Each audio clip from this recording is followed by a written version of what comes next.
زنا سے بچنے والے ایک بزرگ کا واقعہ حضرت ابن عباس رضی اللہ تعالیٰ عنہ حضرت کعب بن احبار رحمۃ اللہ علیہ سے نقل کرتے ہیں کہ انہوں نے بتایا ہے کہ بنی اسرائیل میں ایک صدیق یعنی اول درجے کا ولی تھا جو عبادت میں منفرد مقام رکھتا تھا۔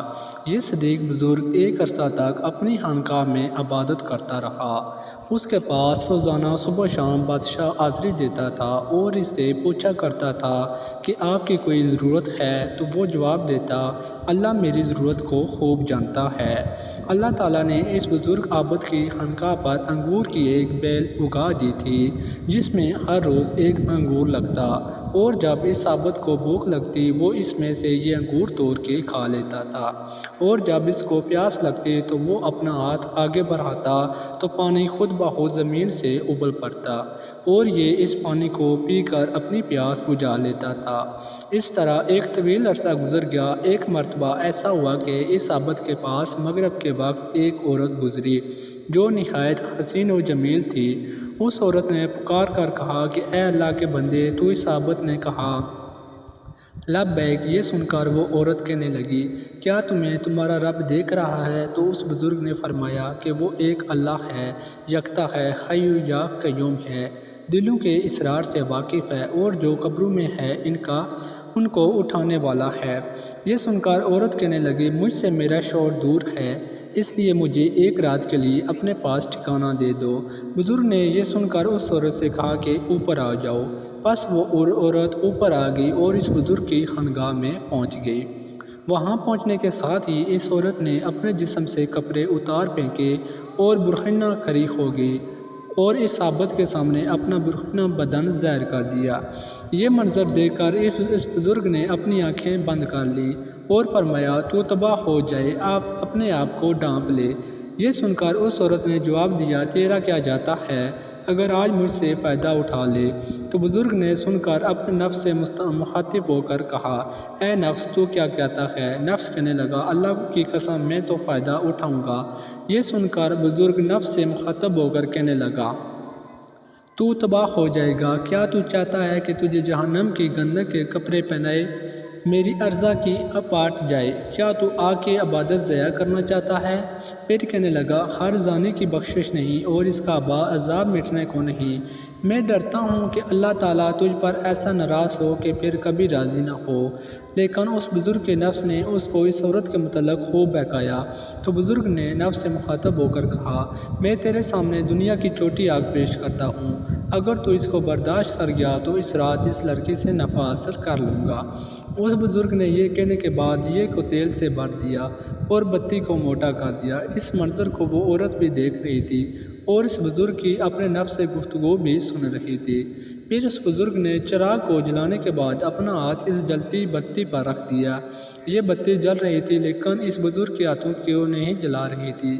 یہ دیکھ کر بزرگ چیخ کر کہنے لگا تجھے کیا ہوا ہے؟ تو جلاتی کیوں نہیں؟ تو وہ بتی اس کا انگوٹھا کھا گئی، یعنی کہ انگوٹھا جل گیا، پھر اس کی انگلیاں جل گئی، پھر اس بزرگ کا ہاتھ جل گیا۔ یہ منظر دیکھ کر اس عورت نے زوردار چیخ ماری اور دنیا سے کوچ کر گئی۔ پھر اس بزرگ نے اس عورت کے جسم کو اس کے کپڑوں سے ڈھانپ دیا۔ جب صبح ہوئی تو شیطان نے چیخ کر کہا اے لوگو، فلاں بیٹی سے فلاں عابد شخص نے زنا کیا ہے اور زنا کرنے کے بعد اس کو قتل کر دیا ہے۔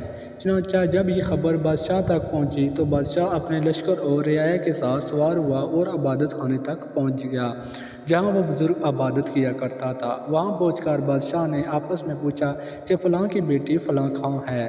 عابد نے کہا یہی میرے پاس موجود ہے۔ بادشاہ یہ سن کر عابد سے کہنے لگا اس کو کہو کہ وہ میرے پاس آئے۔ بزرگ نے کہا وہ مر چکی ہے۔ یہ سن کر بادشاہ کہنے لگا چونکہ وہ زنا کے لیے رضامند نہیں ہوتی تھی حتیٰ کہ تو نے جان کر قتل کر دیا جس کو اللہ تعالیٰ نے حرام قرار دیا ہے۔ پھر بادشاہ نے غضبناک ہو کر اس عبادت خانے کو گرا دیا اور عابد کی گردن میں زنجیر ڈالی اور اسے گھسیٹنے لگا، اور عورت کی لاش کو وہاں سے اٹھا دیا گیا اور اس عبادت خانے کو گرا دیا گیا۔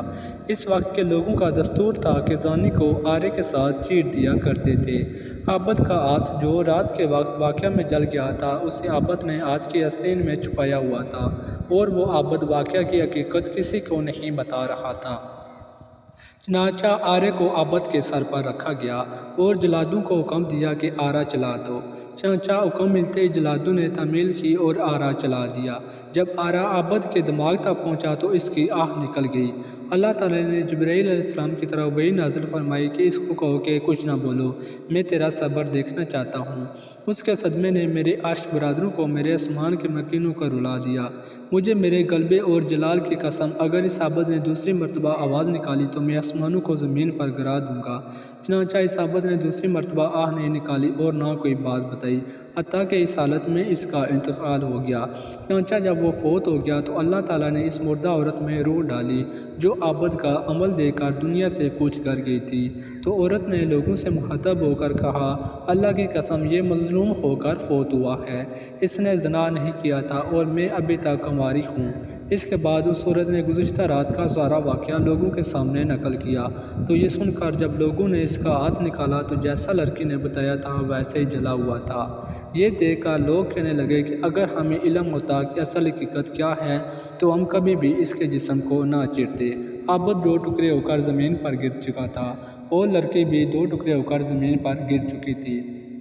تو ان لوگوں نے ان دونوں کو قبرستان میں لے جا کر جب قبر کھودی تو وہاں پر اتنی خوشبوئیں آ رہی تھی، لگتا تھا کہ یہ کچھ جنت کے مسافر ہیں۔